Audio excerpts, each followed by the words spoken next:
जय श्री राम।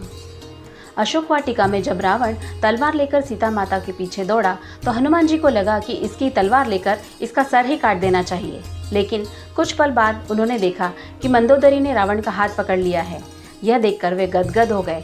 उन्होंने सोचा, यदि मैं आगे बढ़ता तो मुझे भ्रम हो जाता कि मैं न होता तो सीता माता को कौन बचाता। कई बार हमें यह भ्रम हो जाता है कि मैं न होता तो क्या होता, लेकिन ये क्या, सीता माता को बचाने का काम तो प्रभु ने रावण की पत्नी को ही सौंप दिया था।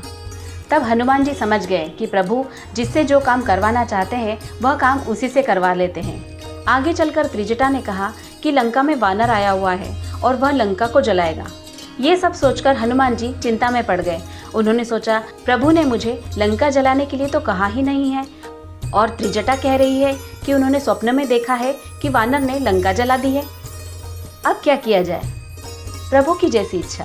रावण के सैनिक जब हनुमान जी के पीछे तलवार लेकर दौड़े तो हनुमान जी ने अपने आप को बचाने की बिल्कुल भी कोशिश नहीं की, और तभी विभीषण ने कहा कि दूत को मारना अनीति है। तब हनुमान जी समझ गए कि मुझे बचाने के लिए ही प्रभु ने यह उपाय किया है। सबसे बड़े आश्चर्य की बात तो तब हुई जब रावण ने कहा कि बंदर को मारा नहीं जाएगा, बल्कि उसकी पूंछ में कपड़ा लपेटकर उसमें घी तेल डालकर आग लगाई जाएगी। तो हनुमान जी सोचने लगे, लंका वाली त्रिजटा की बात बिल्कुल सच थी, वरना मैं कहाँ से घी तेल और कपड़ा लाता और कहाँ आग ढूंढने जाता। लेकिन ये प्रबंध भी आपने रावण के हाथों करवा दिया। रावण से अपना कार्य करा लेते हैं तो मुझसे करा लेने में कौन सा आश्चर्य।